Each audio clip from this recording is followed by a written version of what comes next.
A safety deposit box sealed since 1950. A fortune drenched in blood money. And a dead man's confession that rewrites 70 years of family shame. Tonight, one woman opens a lock that was never meant to be opened and discovers that the grandfather who ruined her family may have been the bravest man she never knew. If stories like this one keep you company through the quiet hours, take a moment now to subscribe to the channel. A new voice is waiting for you here every week. The morning fog over Heron Marsh moved the way grief moves slowly without announcement, filling every hollow and cove until the entire world turned the color of old pewter.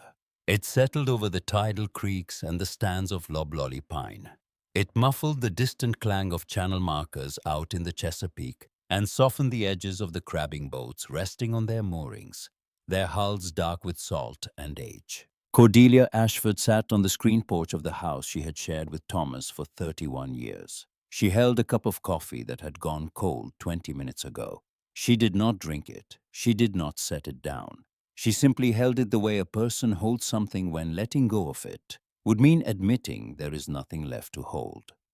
She was 68 years old, 14 months a widow, and she had run out of reasons to get dressed before noon. The house was a two-story clapboard affair at the end of a crushed oyster-shell lane, the kind of home that real estate agents describe as possessing character, which is a polite way of saying the plumbing argues with itself at 3 in the morning, and the porch steps have surrendered to the climate.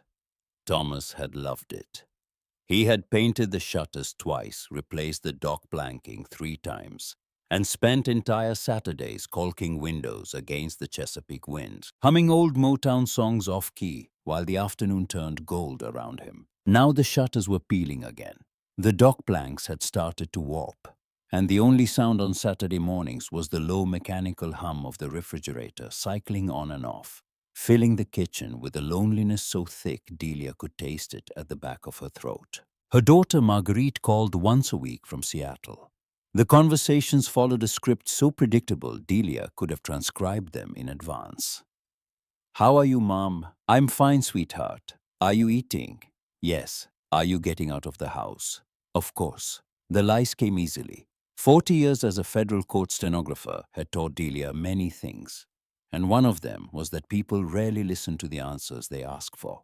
She had retired 3 years ago from the United States District Court for the District of Maryland, where she had spent 4 decades recording every word spoken under oath in federal proceedings.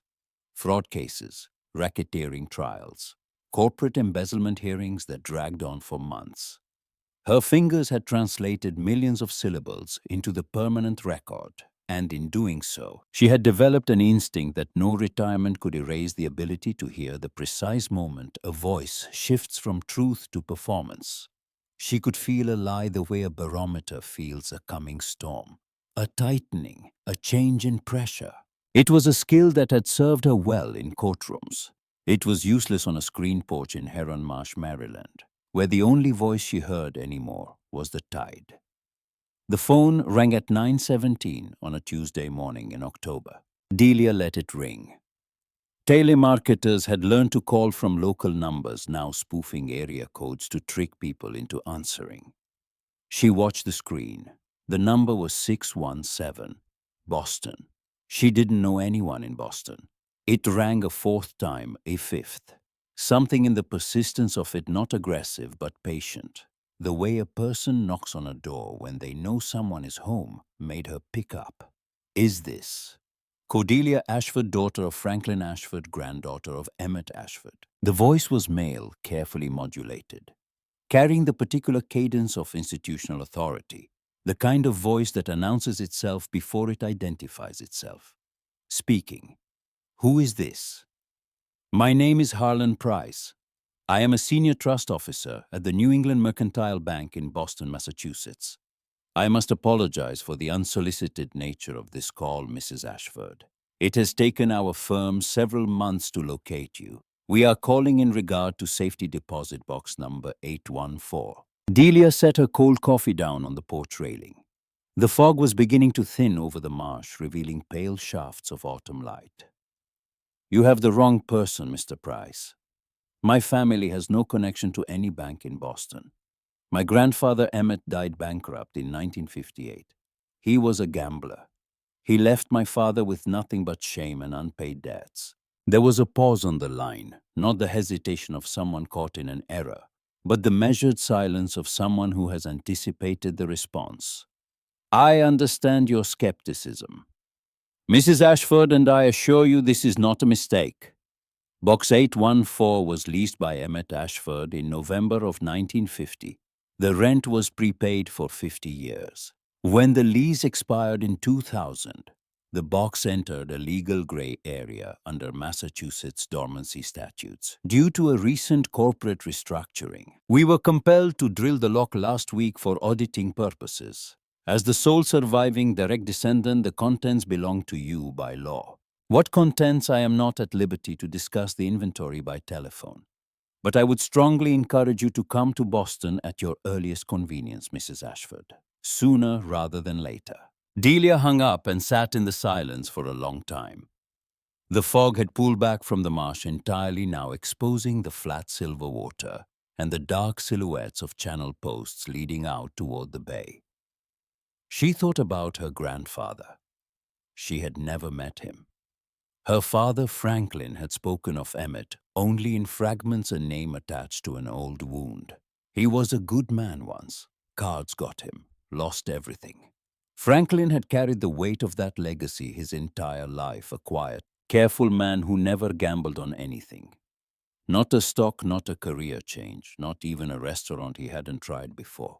He had lived small and safe, and he had died small and safe. And he had passed that smallness on to Delia like an inherited flinch. She looked at the porch railing where Thomas used to lean, pointing out the great blue herons crossing the dawn sky. What would you do, Thomas? But Thomas was not there, and the herons were already gone.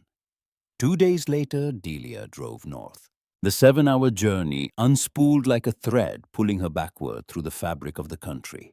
Maryland's flat tidewater fields gave way to the concrete sprawl of the Delaware Turnpike, then the industrial corridor of northern New Jersey, where the refineries breathed columns of pale smoke into the October sky. Through Connecticut, the highway carved through corridors of sugar maples burning their slow autumn fires, amber rust, deep arterial red. She drove with the radio off. She had always thought best in silence. Thomas used to joke that he could hear her thinking from the next room, the way other people hear a clock ticking. She arrived in Boston in the late afternoon when the city's granite and brownstone facades were lit with the last copper light of the day. The New England Mercantile Bank occupied a full block on Congress Street. It was not the kind of building that invited you inside. It was the kind that reminded you through sheer architectural weight that money is older than you and will outlast you. Corinthian columns, iron lanterns flanking the entrance. A revolving brass door that moved with the reluctant authority of a vault. Delia wore the black wool coat she had bought for Thomas's funeral. It was the nicest thing she owned. Standing on the sidewalk, she felt the way she had felt walking into federal court for the first time in 1981, aware that the building knew exactly how much she didn't belong. Harlan Price met her in the lobby. He was a tall man in his early 60s with silver temples and the kind of manicured composure that comes from decades of managing other people's fortunes. His handshake was firm, brief, and communicated nothing. He led her past the teller windows through an unmarked mahogany door and into a wrought iron elevator cage that descended with a slow shuddering groan into the basement. I should prepare you, Mrs. Ashford. When a box has been sealed this long, people tend to expect extraordinary things. Gold, rare gemstones, the reality is usually more pedestrian. Old insurance documents, perhaps some family jewelry of sentimental value. You told me to come immediately, Delia said. Her voice was steady, but her hand had tightened around the strap of her handbag. That doesn't sound pedestrian. Price stared at the brass floor indicator as the elevator continued its descent. The circumstances are unusual. It is better that you see for yourself. The vault was a subterranean cathedral of steel. Thousands of small brass-faced doors lined the walls in perfect rows, each one a sealed compartment of someone's past. The air smelled of machine oil and old paper, and the faint metallic tang of ozone. Price led her down a narrow corridor to Section C and stopped at Box 814. The brass faceplate was tarnished dark with age, but the drill marks where the bank had bypassed the lock were bright, jagged silver fresh wounds in old metal. He inserted a master key, turned it, and slid the long steel drawer from the wall. He carried it to a private viewing room, a windowless space with a single overhead light and a green felt table, and placed it down with both hands. "I will give you privacy. Press the buzzer by the door when you are finished." The heavy door clicked shut behind him. Delia stood alone in the silence. The overhead light cast a sharp circle on the steel container, leaving the corners of the room in shadow. Her hands were trembling. She reached forward, unlatched the lid, and lifted it open. There was no gold. There were no gemstones. The box was divided into 3 compartments. In the first lay a thick stack of heavy stock paper, each sheet covered in elaborate engraving. Delia lifted the top document. It was a bearer bond dated 1928, issued by the Pennsylvania Atlantic Railroad Company. The denomination, printed in ornate script in the corner, read $50,000. She turned through the stack. There were at least 40 of them. If they were worth anything at all, she was holding $2 million in her bare hands, and her fingers were leaving small damp prints on the edges. In the second compartment, resting on a bed of faded blue velvet, lay a ship's compass. It was made of brass, heavy and round the size of a man's palm. The glass face was cracked a single fracture, running diagonally from edge to edge, but behind the damaged crystal, the needle still moved. It drifted, steadied, and pointed north. Beside the compass sat a thick black leather ledger, its spine cracked with age. Delia opened it. The pages were not financial records. They were filled with dense, chaotic handwriting that alternated between English and an impenetrable alphanumeric cipher. Clusters of letters and numbers arranged in patterns she could not pass. Tucked into the inside front cover was a black and white photograph. It showed a young man standing on a dock, grinning into the camera, his arm thrown over the shoulder of a second man. But the second man's face had been scratched out, not carelessly, obsessively. The tip of a pen had been dragged back and forth across the emulsion until the face was nothing but a ragged white void. In the third compartment lay a single sealed envelope. The parchment had yellowed to the color of old tea. Written across the front in fading fountain pen ink were the words, "To the unfortunate soul who opens this box, some things point true, no matter how broken." Delia read the line twice. Then she sat down in the metal chair and pressed her palm flat against the felt table to stop her hand from shaking. She had spent 40 years in courtrooms watching people confront truths they had spent lifetimes avoiding. She recognized the feeling. It was the moment before the verdict, when the air in the room turns to glass and you understand that whatever comes next will divide your life into before and after. She picked up the envelope and broke the seal. The letter inside was written on heavy watermark stationery. The handwriting was frantic, the pen pressed so hard into the paper that it had nearly torn through in places. The 12th of November, 1950. If you are reading this, it means I am dead and the Oakwood Trust has failed to locate this vault. Do not take the bonds to the police. Do not attempt to cash them. They are monitoring the serial numbers. The wealth in this box is poison. I did not lose our family's fortune at the card tables, as I told my wife. I buried it here to protect us from the men in the shadows. The cipher in the ledger contains names, dates, and locations of the stolen shipments. If they discover that you have this, they will end your life as easily as they destroyed mine. Destroy the ledger. Drop the compass in the harbor. Walk away and do not look back. Delia read the letter a second time, then a third. Each reading sharpened the same impossible truth into finer focus. Emmett Ashford had not gambled away the family's money. He had never been a reckless man. He had been a terrified one. He had orchestrated his own financial ruin, the bankruptcy, the shame, the story that would follow his family for 3 generations. to hide the fact that he was sitting on a fortune of illicit wealth.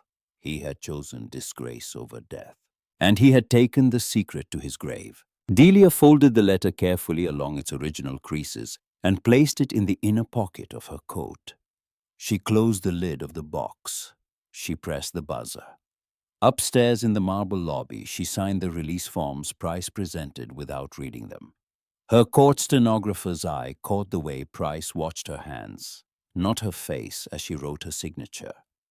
It was the way a man watches something he is measuring. She drove to a quiet motor lodge off Interstate 93 north of the city. The room was small and clean-smelling of bleach and lavender air freshener. She laid the contents of the box across the bed, the bonds in their neat, terrifying stack, the ledger with its impenetrable cipher, the cracked compass on the nightstand, its needle drifting, settling pointing north. She needed to know if the bonds were real, and she needed someone who would not ask questions she could not answer.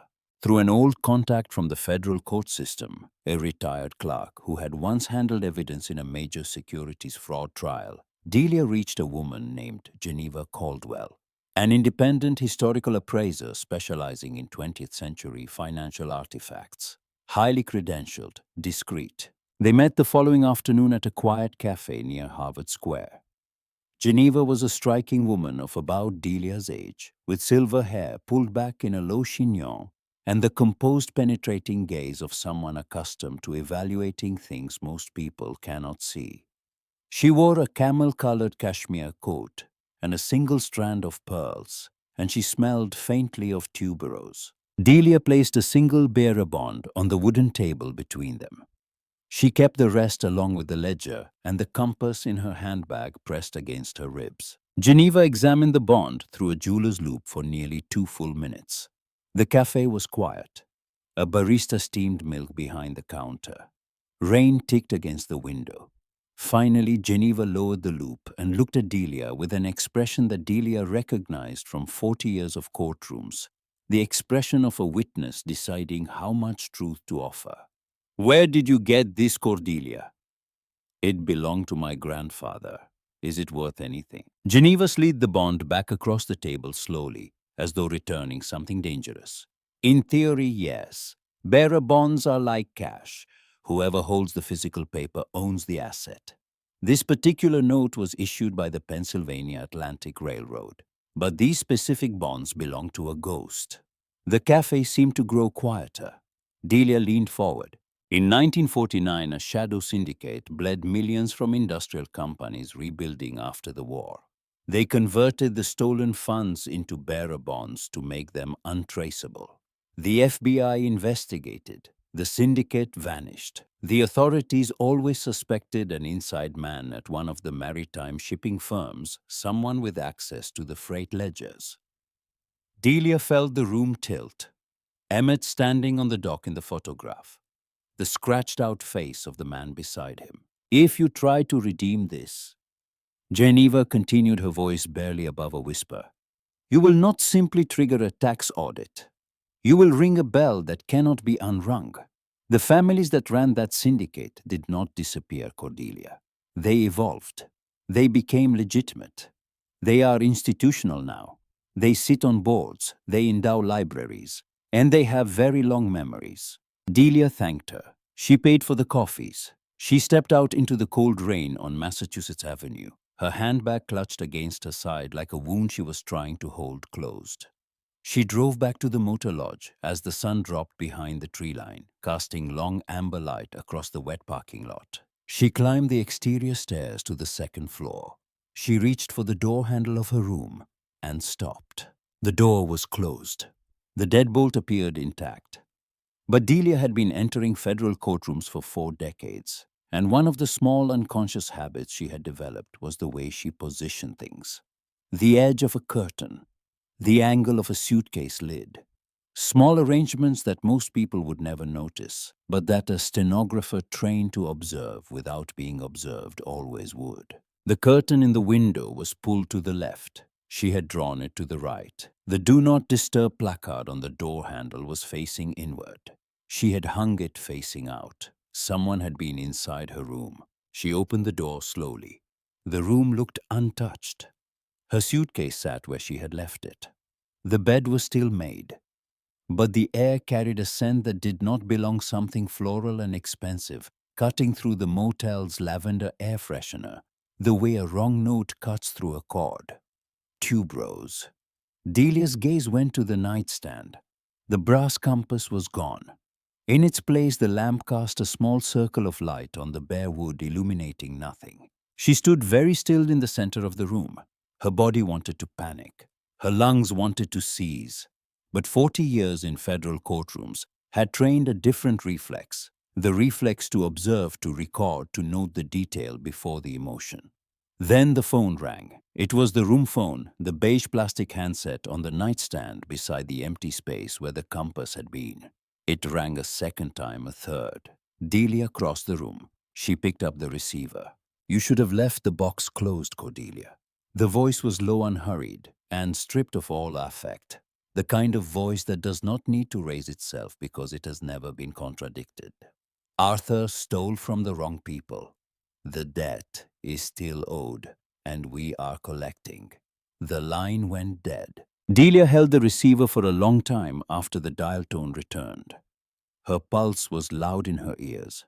Her hands were shaking. But something else was moving beneath the fear. Something cold and precise, a current running beneath the surface of the panic, like water beneath marsh grass. The voice on the phone had said, "Arthur." Her grandfather's name was Emmett. Whoever had called knew about the box. They knew about the bonds. They knew about the syndicate. But they had used the wrong name. It was a small error, imperceptible to most. But Delia had spent a lifetime listening for exactly this, the hairline fracture in a testimony where the truth shows through. She set the receiver back in its cradle. She pulled Emmett's letter from her coat pocket and read the last line again. "Drop the compass in the harbor. Walk away and do not look back." She folded the letter along its creases and returned it to her pocket. She looked at the empty nightstand where the compass had rested, its cracked glass, its stubborn needle still pointing true. Some things point true no matter how broken. Delia did not walk away. She did not drop anything in the harbor. She sat on the edge of the motel bed, opened the black leather ledger to the first page of Cipher, and began to read the way she had read 10,000 transcripts, slowly, precisely, and with the quiet, immovable patience of a woman who has spent her entire life waiting for the truth to speak. She was going to find the man with the scratched-out face, and she was going to finish what her grandfather started. Delia did not sleep. She sat cross-legged on the motel bed with the ledger open across her knees, a yellow legal pad beside her, and a ballpoint pen that she had taken from the nightstand drawer. The overhead light buzzed faintly. Outside, the interstate murmured its ceaseless monotone psalm. She had decoded transcripts before, not ciphers exactly, but the garbled speech of nervous witnesses, the half-swallowed syllables of defendants who talked too fast for their own attorneys, the whispered asides that judges pretended not to hear. Her fingers had always been faster than the room. Her mind had always been 2 sentences ahead of the speaker. But this was different. The cipher in Emmett's ledger was not speech. It was architecture. Each line was a precise arrangement of letters and numbers. A7K14D3 clustered into groups of 5 separated by narrow dashes. There was a rhythm to it, a structure that she could feel the way a musician feels a time signature without counting.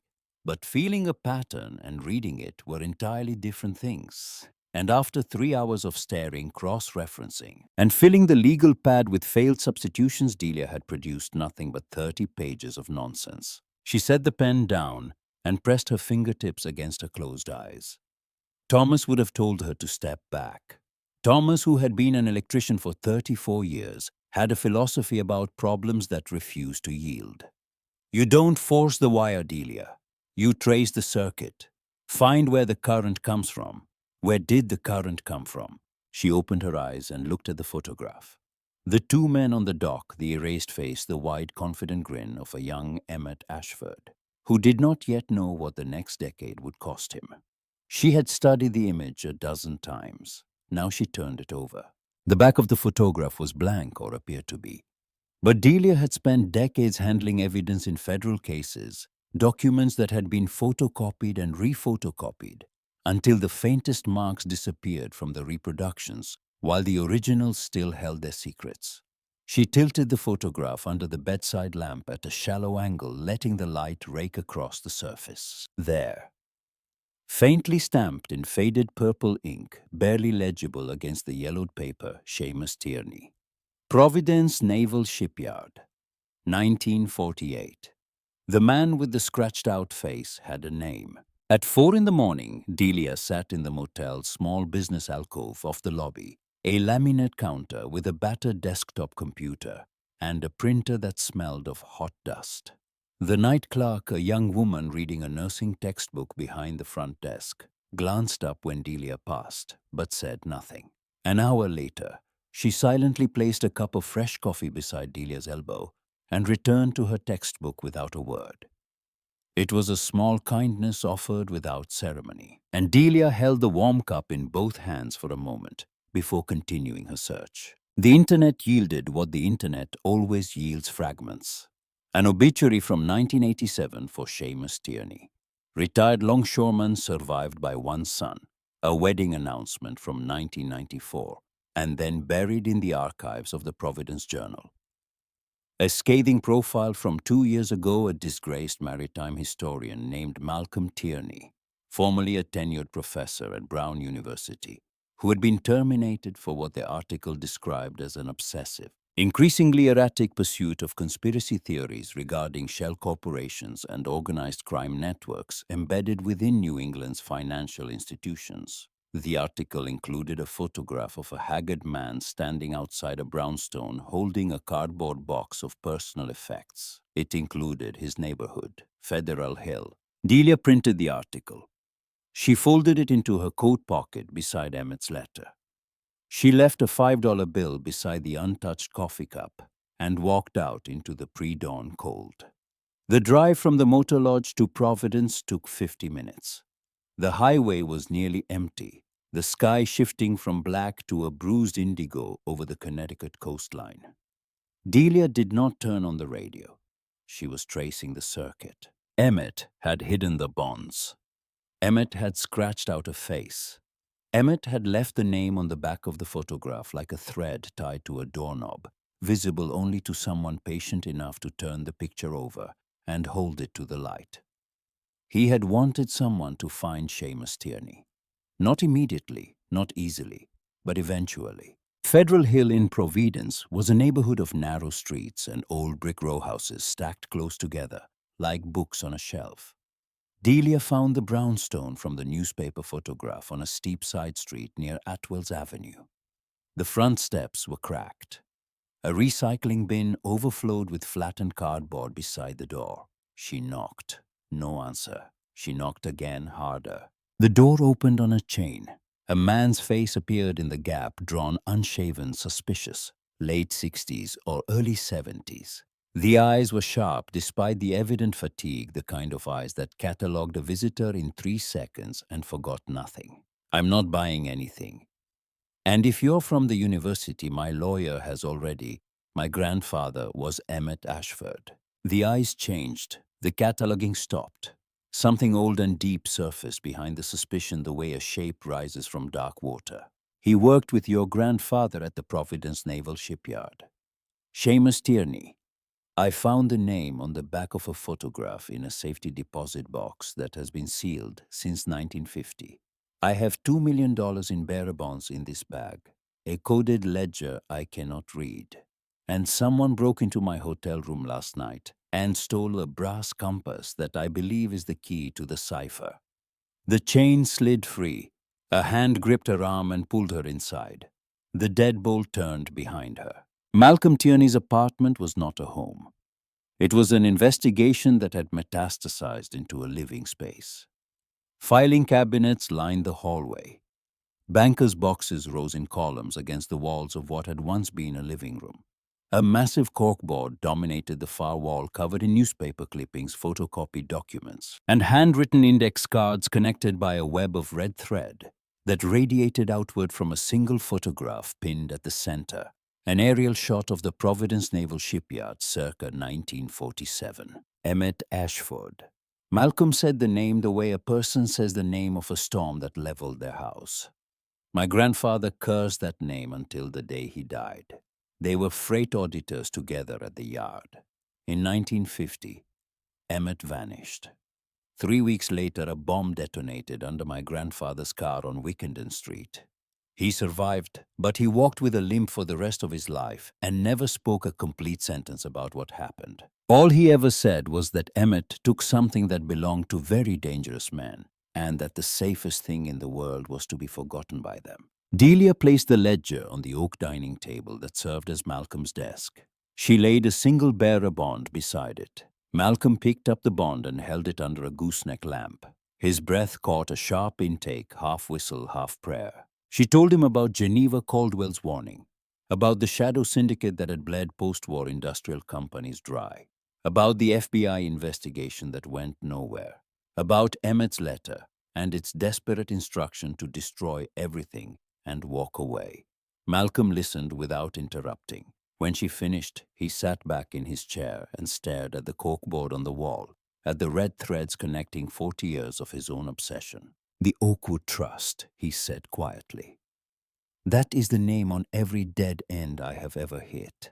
Every shell corporation, every buried land deed, every suspicious endowment that funded a library wing or a hospital pavilion. In the 1950s, the thread always leads back to the Oakwood Trust, and the Oakwood Trust always leads to a wall." He looked at the ledger. "If this is what I think it is, a coded record of every bribe the syndicate ever paid, then your grandfather didn't just steal their money, Cordelia. He stole their insurance policy. This ledger is a weapon.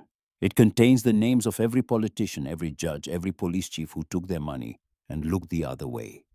And those names have descendants who are still in power." Delia turned the ledger to the first page of Cipher. "Then help me read it." Malcolm paused. He stood and walked to a glass-fronted bookcase in the corner of the room. From the top shelf, he retrieved a heavy leather-bound volume, its spine cracked and faded. He held it the way a man holds something he has protected for a very long time. "Before my grandfather died, he gave me this. A first edition of Rachel Carson's The Sea Around Us, published 1951. He told me it was the only thing that kept him alive after Emmett disappeared. He called it an insurance policy. I never understood what he meant. I thought it was sentiment, an old man's attachment to a book that reminded him of the sea." He placed the volume on the table beside the ledger. But it wasn't sentiment, was it? Delia looked at the compass, absent now stolen, but its image still vivid in her mind.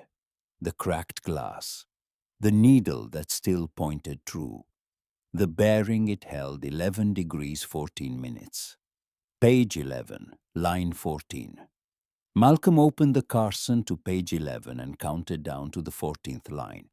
His finger stopped beneath a sentence. "The sea lies all about us. The commerce of all lands must cross it." Using the letters from that sentence as the alphabetic key, Malcolm began substituting the cipher groups on the first page of the ledger.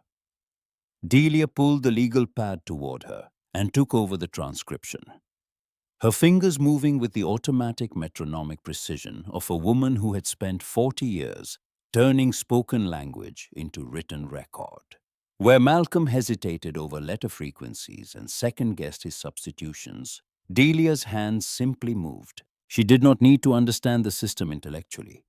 She needed only to feel its rhythm, and after 4 decades of listening to the cadence of testimony rhythm, was the language she understood best. It took 90 minutes. Outside, the morning light shifted from gray to pale gold, filtering through the dusty windows and falling in long slanted bars across the oak table. At some point, Malcolm made a pot of coffee.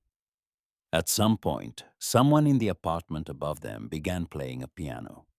Something slow and classical, the notes descending through the ceiling, like rain through leaves. Neither of them spoke.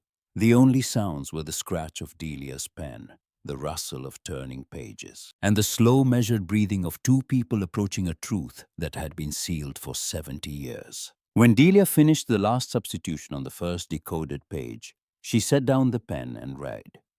Account 1. State Senator H. Winslow, $50,000. Retainer for Port Authority Oversight Suppression. Account 2. Chief Inspector R. Price, $25,000. Suppression of federal warrants and destruction of evidence. She stopped reading. The name sat on the legal pad like a crack in a foundation, small, precise, and catastrophic. Price. Malcolm leaned over her shoulder and read the line. Then he straightened slowly the way a man straightens when something he has suspected for years is finally confirmed. And the confirmation is worse than the suspicion. Harlan Price didn't find you by accident, Cordelia. He didn't drill that box because of a dormancy statute. His family has been guarding that vault for 70 years, waiting for someone to come along with the legal standing to open it. He needed you, a direct descendant, the only person in the world with the authority to release the contents. He lured you to Boston, tracked you to the motel, and stole the compass because without it the ledger is just gibberish. He thought he was the only one who knew about the book Cipher. He didn't know about my grandfather's copy of Carson. Delia stared at the decoded page. $25,000 to a police chief in 1949. A man whose grandson now wore three-piece suits and managed trust accounts in the same bank, where the evidence of his family's corruption had been locked in a steel drawer for 7 decades. She thought of Price's handshake in the lobby firm brief communicating nothing. She thought of his eyes watching her hands as she signed the release forms. Not her face, her hands.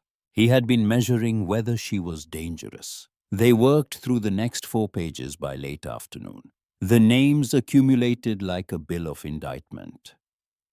Senators, harbor masters, customs officials, judges. Each entry precise, each amount exact, each note written in the clinical shorthand of a man who understood that precision was the difference between evidence and allegation.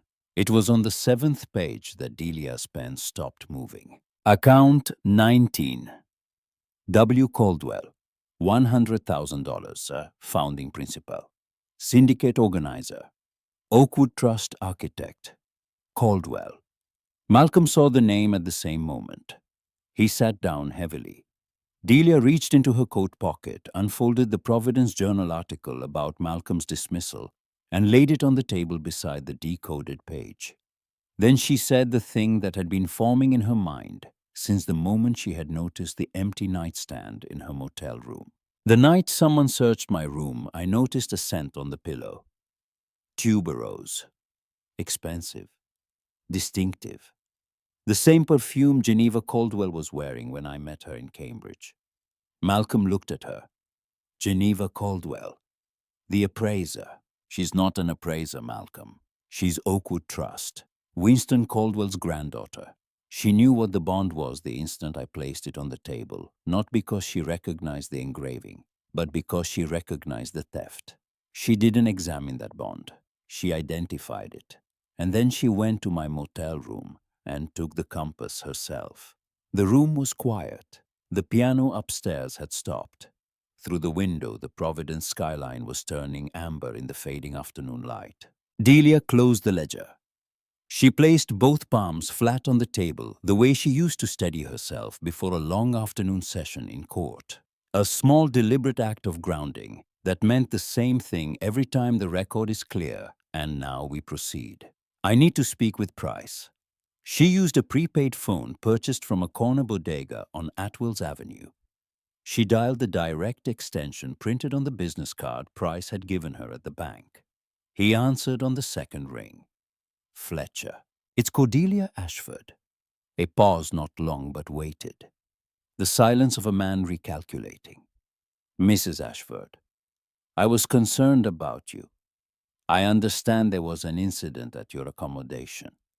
I know about the Oakwood Trust, Richard. I know your grandfather was Chief Inspector R. Price. I know he took $25,000 to bury federal warrants. And I know you arranged for my room to be searched. The polished veneer dropped. When Price spoke again, his voice carried no pretense of courtesy. You are in waters far deeper than you understand, Mrs. Ashford. Bring the bonds and the ledger to a location I will specify. In return, you will be allowed to go home and live out your retirement in peace. No. Delia's voice was level, not angry, not frightened, but carrying the particular authority of a woman who had spent 4 decades in rooms where the truth was the only currency that held its value. We meet in public. The reading room of the Boston Public Library. Tomorrow at 11, bring nothing. Come alone. If you don't, I will mail the decoded ledger to the Attorney General of Massachusetts by certified post. She ended the call before he could respond. The reading room of the Boston Public Library is a cathedral of silence. Barrel-vaulted ceilings painted in muted gold. Long oak tables polished by a century of elbows and open books. The light falls in broad pale sheets through arched windows, illuminating the dust motes that drift through the still air like suspended thought. It is a room designed for contemplation, and on a Tuesday morning in October, it held perhaps 40 people, students, retirees, researchers, each one a witness without knowing it. Delia sat at a table near the center of the room. She wore her black wool coat. The leather handbag rested on her lap. Malcolm was positioned 2 tables away, reading a newspaper, with the practiced disinterest of a man who has spent years watching things from the periphery. Price arrived at exactly 11. He wore a charcoal suit, no overcoat. His posture was rigid, controlled. He sat across from Delia without greeting. She opened a manila folder and slid it across the polished wood. Inside were 3 pages photocopies of the decoded ledger entries. His grandfather's name highlighted in yellow. Price read the pages. His jaw tightened. The skin around his eyes drew taut, and Delia watched the transformation she had witnessed 100 times in court. The moment when a man realizes that the ground beneath him has shifted and the footing he trusted is no longer there. You couldn't have decoded this without the compass. I didn't need your compass, Harlan. He looked up. For the first time, something close to uncertainty moved behind his eyes. My grandfather was not a thief, and he was not a fool. He built redundancies. He left the key with someone he trusted, someone your family spent 70 years failing to find, because you were looking in the wrong direction. You were looking for the money. You should have been looking for the man. Price's gaze moved to Malcolm 2 tables away. Malcolm met his eyes over the folded newspaper and did not look away. Delia leaned forward slightly. The decoded ledger has been digitized. Copies exist in 3 separate locations. If anything happens to me, to Mr. Tierney, or to anyone connected to either of us, those copies will be delivered to the Department of Justice, the SEC, and the investigative desk of the New York Times within 24 hours. You are going to leave this library. You are going to forget the name Ashford. And you are going to pray that I am a more merciful person than your grandfather deserved. Price sat motionless for a long 10 seconds. The reading room hummed with its quiet industry around them, the turn of pages, the scratch of pencils, the muffled footsteps of a librarian reshelving books in the biography section. Then he closed the manila folder, pushed it back across the table, and stood. He straightened his jacket. He looked at Delia with an expression she recognized, not defeat, but the cold, compressed fury of a man who has been outmaneuvered and is already calculating his next position. He walked out without a word. Malcolm appeared at Delia's side 30 seconds later. His face carried relief, but also something else, a residual tension, a warning he had not yet spoken. That was clean Cordelia. But Price is a functionary. He manages money. He doesn't make decisions. Whoever runs the Oakwood Trust, the real architect, is still out there. And they now know exactly how much you know. Delia was already gathering the folder. I know who it is. Her phone buzzed in her coat pocket. A text message from an unknown number. The words were brief, courteous, and carried the unmistakable fragrance of a trap. Cordelia, dear, I believe we have a great deal more to discuss. I would be so pleased if you would join me for tea this afternoon. 14 Chestnut Street, Beacon Hill. 4 o'clock. Come alone. I do hope you will. There is something about your grandfather that I think you deserve to hear. Geneva. Delia read the message twice. She looked at Malcolm. Then she looked past him through the tall arched windows of the reading room, where the October light was already beginning to fade over Copley Square, the shadows of the old city lengthening toward the river, like fingers reaching for something just beyond their grasp. Some things point true no matter how broken. She put the phone in her pocket, closed her handbag, and walked toward the door. 14 Chestnut Street was a federal-style townhouse on the steepest block of Beacon Hill, its brick facade darkened by 2 centuries of Boston weather, its windows glowing with the warm amber light of old money. A wrought iron gate opened onto a short path of herringbone brick. The front door was painted black and flanked by gas lanterns that burned with steady, unwavering flames despite the October wind. Delia stood at the gate for a full minute before entering. She was not hesitating. She was listening.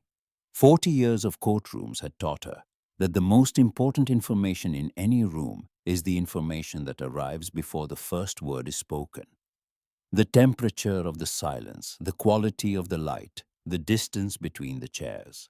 She was reading the house the way she had read 10,000 witnesses. And what it told her was this: Geneva Caldwell had not extended an invitation. She had issued a summons. Delia opened the gate and walked up the path. The door swung inward before she could knock.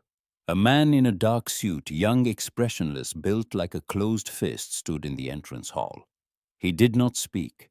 He gestured toward a room at the end of a long corridor lined with oil paintings in heavy gilt frames. Delia walked past him without acknowledgement, her heels clicking against the marble floor, her handbag pressed against her side. The parlor was exquisite. Pale green walls, a white marble fireplace where a low fire burned without smoke. 2 wingback chairs upholstered in cream silk positioned on either side of a lacquered tea table set with bone china and a silver pot. The room smelled of cedar and tuberose, that same heavy floral scent that had lingered on Delia's motel pillow. Geneva Caldwell sat in the far chair, her legs crossed, a cup of tea resting in her palm. The academic warmth from the Cambridge cafe was gone entirely. What remained was something older and harder. The composed, unhurried authority of a woman who had inherited not just wealth, but the machinery that produced it. Sit down, Cordelia. You've had a very tiring few days. I imagine you could use a cup of Darjeeling. Delia sat. She did not touch the tea. She placed her handbag on the floor beside her chair and folded her hands in her lap, the same posture she had held through 4 decades of testimony.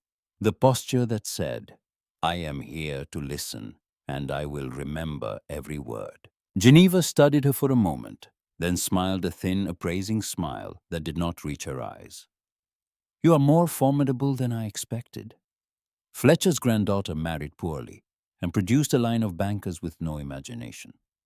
But you have something. Patience, perhaps, or stubbornness. My grandfather would have appreciated the distinction. Your grandfather was Winston Caldwell. Geneva's smile did not waver. She set her teacup down with a precise porcelain click. My grandfather built the Oakwood Trust from nothing. He was a visionary. He understood that the old systems, politics, law enforcement, the judiciary, were not obstacles to commerce.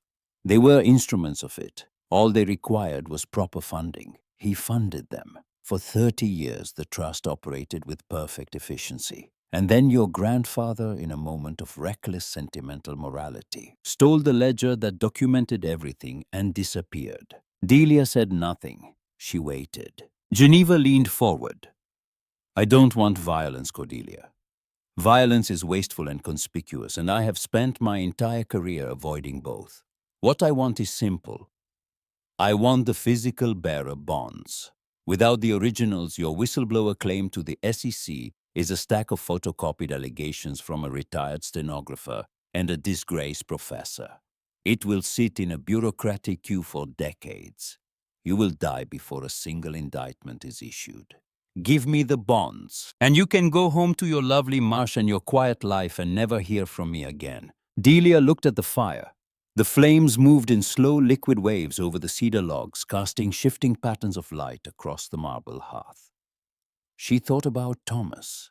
She thought about her father Franklin, who had carried the shame of Emmett's supposed gambling for his entire life, a shame that had made him small and cautious, and afraid to risk anything ever, because his own father had risked everything and lost. She thought about the decades she herself had spent in courtrooms, faithfully recording other people's truths, while her own family's truth sat locked in a steel box beneath a granite building in Boston, waiting for someone patient enough to find it. No. Geneva's expression did not change, but something behind her eyes shifted, a flicker of recalibration like a compass needle disturbed by a passing magnet before settling again. No, Delia repeated. Not because I'm brave. Because I spent 40 years writing down exactly what people said under oath, and I learned something that your grandfather never understood. The record survives. It always survives. You can seal it, bury it, lock it in a vault for 70 years. But someone always opens the box, Geneva. Someone always reads the page. She stood. She picked up her handbag. Geneva did not move to stop her. The man in the dark suit did not appear. Delia walked back down the corridor of gilt-framed paintings, past the gas lanterns, through the iron gate, and out into the cold Beacon Hill dusk. Her hands were trembling inside her coat pockets, but her stride did not falter. Malcolm was waiting in a rented sedan at the bottom of the hill. She got in and closed the door and sat in the silence for a long moment, breathing. She didn't take it, Malcolm said. It was not a question. She didn't take it because she doesn't believe I can hurt her. She thinks without the physical bonds, the decoded ledger is just paper. Delia opened her handbag and removed the black leather ledger. She held it in both hands and looked at it, the cracked spine, the worn covers, the weight of it dense and substantial like a stone pulled from the bottom of a river. She's wrong. They drove back to Providence in the dark. Malcolm did not press her. He kept both hands on the wheel and his eyes on the road, and the silence between them was not empty but full. The kind of silence that exists between two people who have earned the right to be quiet in each other's presence. It was past midnight when Delia finished decoding the final pages of the ledger at Malcolm's oak table. The last section was different from the rest. The cipher groups were denser, the handwriting smaller and more controlled, as though Emmett had written these pages with particular care, understanding that they were the most important words he would ever commit to paper. The decoded text was not a financial record. It was a confession. My name is Emmett James Ashford.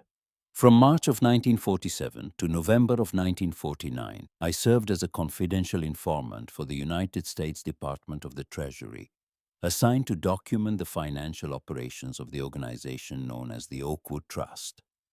My federal handler was Agent Samuel Corwin. In September of 1949, Agent Corwin was found dead in the harbor at Fall River. His death was ruled accidental. It was not. I understood then that the syndicate had penetrated the police force and the judiciary to a depth that made any official channel of disclosure a death sentence. There was no one left to receive the evidence I had gathered. I therefore intercepted the trust's bearer bond shipment, the physical proceeds of 3 years of bribery, and secured them along with this ledger in a private vault. I then systematically dismantled my own finances, creating the public appearance of a man ruined by gambling, so that the syndicate would dismiss me as a broken fool rather than a living threat. I sacrificed my name so that my wife and my son might keep their lives. I do not know if I did the right thing. I know only that I did the necessary thing. If someone is reading this, I am gone. Please see that the record reaches the right hands. The truth does not expire. Delia set the pen down.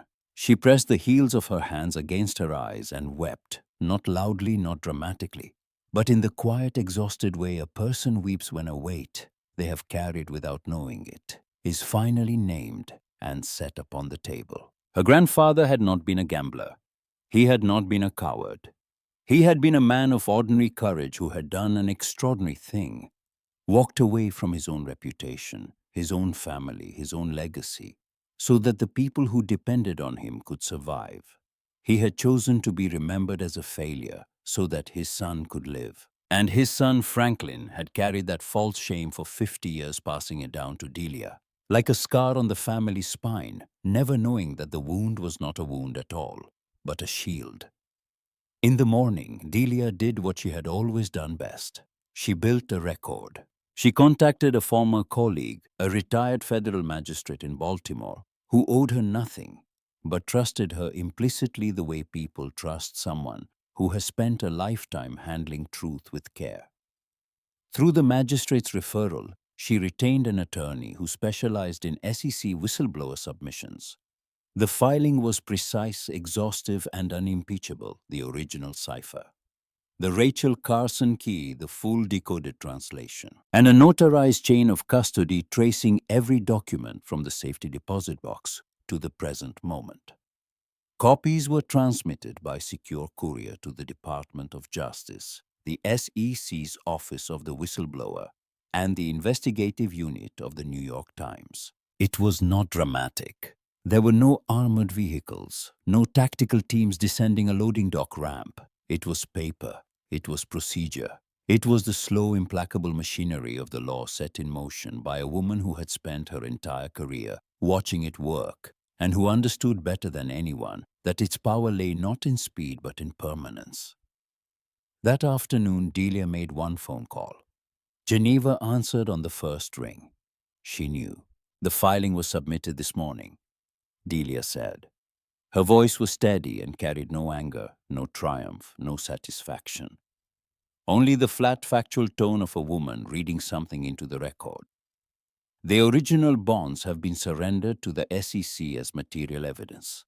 Copies of the decoded ledger are now in the hands of 3 federal agencies and 1 newspaper. If anything happens to me, to Malcolm Tierney, or to any member of either of our families, the full dossier will be published within 24 hours, including your name, your family's name, and 70 years of documented institutional bribery. You are going to walk away, Geneva, and you are going to forget the name Ashford. The line was silent for a long time. Delia could hear faintly the sound of a fire crackling in a marble hearth. Then the call ended. No response, no farewell. Just the soft mechanical click of disconnection, like the closing of a very old door. 3 weeks later, on a cold November morning in Providence, Malcolm called Delia into his study. He had been working on the compass, or rather, on what remained of it. The brass casing had been returned by the SEC after being catalogued as evidence, the cracked glass carefully preserved in a separate archival sleeve. Malcolm, whose hands still carried the instincts of a maritime conservator, had been examining the casing under magnification when he noticed an irregularity, a hairline seam along the inner rim of the base plate, invisible to the naked eye, machined with a precision that spoke of deliberate, meticulous craftsmanship. He had pried it open with a watchmaker's tool. Inside the hollow base, folded into a square, no larger than a postage stamp, was a piece of paper so thin it was nearly translucent. Delia unfolded it with fingers that had transcribed 10 million words and never once trembled on the keys. Emmett's handwriting, small, careful, and tender, in a way that none of the ledger entries had been. For my granddaughter. If she is anything like me, the needle still points true. I am sorry I could not stay, but I stayed long enough to make sure you could. Delia read the note 3 times. She did not know how Emmett had known it would be a granddaughter. Perhaps he hadn't. Perhaps he had written granddaughter the way a man writes a prayer, not to a specific person, but to the future itself, trusting that whoever arrived would be enough. And perhaps the most remarkable thing was not that he had been right, but that he had believed it in the first place, sitting alone in a bank vault in 1950, sacrificing everything he was, placing his faith in someone who did not yet exist. She folded the note along its original creases. She placed it in the inner pocket of her coat beside his letter. 2 documents, 2 truths. 70 years apart, finally resting in the same pocket against the same heartbeat. The SEC whistleblower proceedings moved at the speed of institutions. The federal bounty, when it was finally calculated, amounted to $11 million, a figure that would have made Emmett's head spin. A figure that Delia received with the same quiet composure with which she had received every verdict she had ever transcribed. She cleared the last of her modest debts. She established the Emmett Ashford Maritime Heritage Fund, providing scholarships for the children of watermen along the Chesapeake. She did not buy a new house. She did not move to a better neighborhood. She called a carpenter in Heron Marsh and asked him to replace the dock planks and repaint the shutters. And when he asked what color, she said the same blue. Thomas chose the color. It should stay. On a morning in early spring, Delia sat on the screened porch of the house at the end of the oyster shell lane. The fog was lifting off the marsh the way it always did, slowly, without announcement, pulling back from the tidal creeks and the stands of loblolly pine to reveal the flat silver water of the Chesapeake stretching toward the horizon. The air smelled of salt and warming earth, and the faint green scent of new marsh grass pushing through the mud. The brass compass sat on the porch railing beside her coffee cup. The glass was still cracked. The needle still moved, drifting, settling, pointing north. She had never repaired it. She never would. Malcolm visited on weekends now. He brought loose-leaf Darjeeling and stories about the shipyard that she had never heard, stories that connected her grandfather to his in a partnership that had survived betrayal, violence, and 7 decades of silence. They sat on the porch and drank tea and watched the light change over the water. And sometimes they talked and sometimes they didn't, and both were fine. Marguerite called from Seattle on Sundays. The conversations were longer now. Delia had told her everything: the box, the bonds, the cipher, the compass, the note folded inside its base. Her daughter had listened without interrupting, and when Delia finished, the line had been quiet for a long time. And then Marguerite had said very softly, "I wish I'd known him." And Delia had said, "You do now." The fog cleared. The marsh emerged in full morning light, golden, luminous, alive. Delia picked up the compass and held it in her palm. The cracked glass caught the sun and split it into a tiny constellation of fractured light that danced across the porch ceiling. The needle held steady. It pointed north. It always would. Some things point true no matter how broken. She set the compass back on the railing beside the coffee that was growing cold, beside the house that Thomas loved, beside the life that Emmett Ashford had given everything to make possible. Then she leaned back in her chair and watched the morning settle over Heron Marsh. And for the first time in 14 months, she did not wonder why she was still here. She knew. What would you do if you received a phone call from a stranger telling you that someone you had never met had left you a sealed box from 1950? A box that could change everything you believed about your own family. Would you open it? Would you have the patience to decode what was inside and the courage to act on what you found? Tell me in the comments. And if this story reminded you that some truths are worth waiting a lifetime to discover, consider subscribing to the channel. A new story is waiting for you here whenever you need it. Thank you for listening.